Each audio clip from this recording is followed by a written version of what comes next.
नमस्कार साथियों, आज आप सभी के सामने पौराणिक कथाओं की श्रृंखला में कहानी प्रस्तुत करने जा रही हूँ जिसका शीर्षक है मदालसा। प्राचीन काल की बात है। परम तेजस्वी ऋषि गालब एक वन में तपस्या कर रहे थे। पाताल केतु नाम का एक दुष्ट राक्षस बार बार आकर उन्हें तंग करता और उनकी तपस्या में बाधा डालता। तंग आकर गालब ने सोचा इस स्थान को त्याग ही देना चाहिए, पर इसी समय देवदूत अत्यंत सुंदर घोड़े के साथ वहां प्रकट हुआ। घोड़ा ऋषि को देता हुआ बोला, आप कुवलय नामक इस अश्व को लेकर सम्राट शत्रुजित के पास जाएं, क्योंकि सम्राट के पुत्र ऋतुध्वज के हाथों ही पाताल केतु का वध लिखा है। गालव ऋषि कुवलय अश्व को लेकर सम्राट शत्रुजित के पास पहुंचे और उन्हें सारा वृतांत सुनाकर अपनी रक्षा के लिए उन्होंने राजकुमार ऋतुध्वज को मांगा। शत्रुजित ने बिना किसी हिचक के अपने पुत्र को ऋषि के हाथों सौंप दिया। ऋतुध्वज उसी कुवलय घोड़े पर सवार होकर ऋषि के आश्रम व तपव्रत की सुरक्षा के लिए पहरा देने लगा। एक दिन राक्षस पाताल केतु सुअर का वेश बनाकर तपस्या में बाधा देने आ पहुंचा। ऋतुध्वज ने एक बाण द्वारा उसे घायल कर दिया। घायल होकर सुअर भागा और ऋतुध्वज उसका पीछा करने लगा। आखिर उसका पीछा करते करते ऋतुध्वज एक अनजान नगर में जहाँ पहुंचा। सामने एक विशाल महल देखकर वह उसमें प्रविष्ट हो गया। महल के पलंग पर एक परम सुंदरी युवती शोकाकुल मुद्रा में लेटी थी। ऋतुध्वज ने उससे परिचय पूछा। उसने बताया, मैं गंधर्वराज विश्वावसु की पुत्री मदालसा हूँ। दुष्ट पाताल केतु बल से मेरा हरण कर लाया है और अब मुझे डरा धमका कर मुझसे शादी करना चाहता है। मैं एक दिन आत्महत्या करने लगी थी, पर तभी आकाशवाणी को सुनकर ठिठक गई। आकाशवाणी में घोषणा की गई थी कि जिसके बाण से दुष्ट पाताल केतु घायल होगा वही तेरा उद्धार करेगा तथा उसी के साथ तेरा विवाह भी होगा। तब ऋतुध्वज ने मदालसा को बताया कि किस तरह अपने बाण से घायल एक सुअर का पीछा करते करते मैं यहाँ तक आ पहुँचा हूँ। मदालसा ने प्रसन्न होकर उसे यह जानकारी दी कि वह सुअर और कोई नहीं, दुष्ट राक्षस पाताल केतु ही है। फिर क्या था, मदालसा तो ऋतुध्वज की वीरता पर मुग्ध ही हो गई थी। ऋतुध्वज भी उसके रूप पर आसक्त हो उठा था। उन्होंने वहीं गंधर्व विधि से विवाह कर लिया। दूसरे दिन मदालसा को भी कुवलय अश्व की पीठ पर बिठाकर ऋतुध्वज अपने राज्य की ओर चल पड़ा। सुअर रूपी पाताल केतु तो उसी बाण से मर गया, पर उसका दुष्ट भाई ताल केतु अब भी ऋषि मुनियों को सताया करता था। जब उसका अत्याचार असह्य हो उठा तो ऋषिगण फिर महाराज शत्रुजित के पास पहुंचे और मदद की याचना की। शत्रुजित ने फिर ऋतुध्वज को ऋषि मुनियों की रक्षा के लिए नियुक्त कर दिया। अब ऋतुध्वज रोज सुबह होने पर बेगवान कुवलय घोड़े पर बैठकर आश्रमों का पहरा देने निकल जाता और सांझ को वापस राजमहल लौट आता था।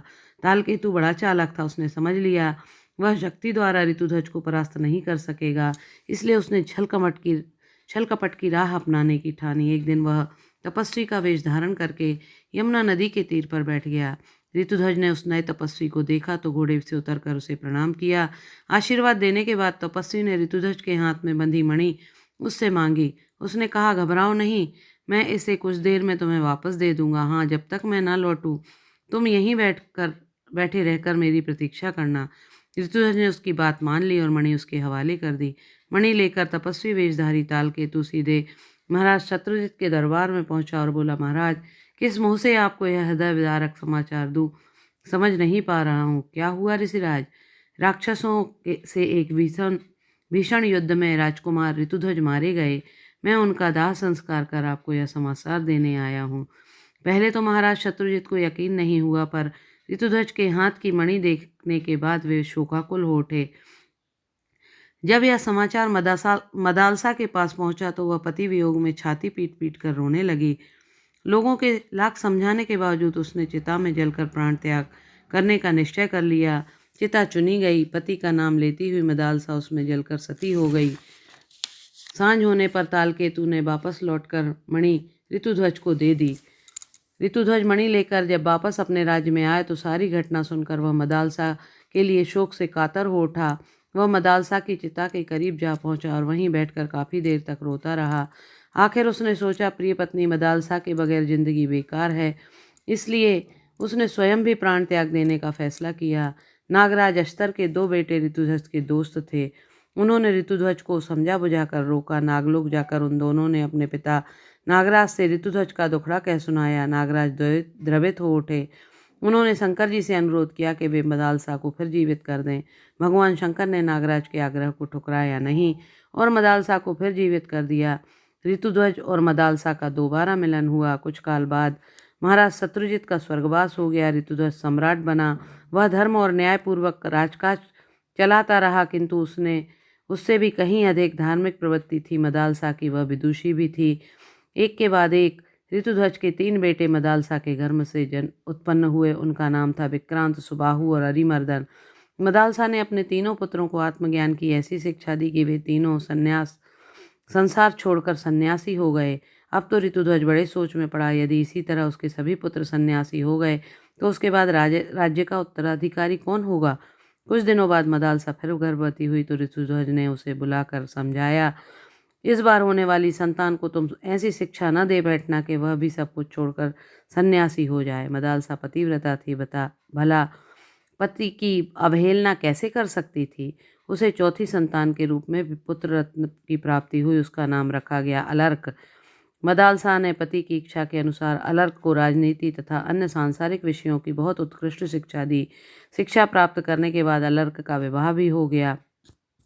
ऋतुध्वज बूढ़े हो गए तो उन्होंने राजकाज अलर्क को सौंपकर बाकी जीवन वन में रहकर तपस्या करते हुए बिताने का निश्चय किया। भला पतिपरायणा मदालसा पति से किस तरह अलग रहती। निश्चित तिथि को जब वे बन जाने को तैयार हुए तब मदालसा ने अपने पुत्र अलर्क को बुलाया और उसे एक अंगूठी देकर कहा, इस अंगूठी में रखे एक बहुत महीन पत्र पर मेरा आखिरी उपदेश लिखा हुआ है।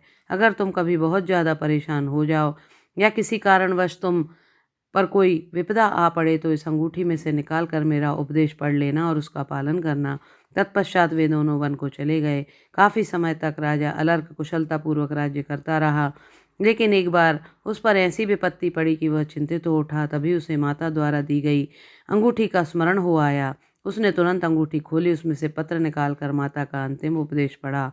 संगति किसी की ना करो और करनी हो तो केवल अच्छे लोगों की करो। सभी वासनाओं को त्याग कर मुक्त होने की कोशिश करो। यह पढ़कर अलर्क का मन संसार से उचट गया। तुरंत राजपाट त्याग कर उसने वैराग्य ले लिया। वह दत्तात्रेय के पास ज्ञान की दीक्षा लेने के लिए जा पहुंचा। महासती मदालसा पतिव्रता तो थी ही, साथ साथ एक ज्ञानी और आदर्श माता के रूप में भी वह भारत के इतिहास में प्रसिद्ध है। आशा है आपको यह कहानी पसंद आई होगी। बहुत बहुत धन्यवाद।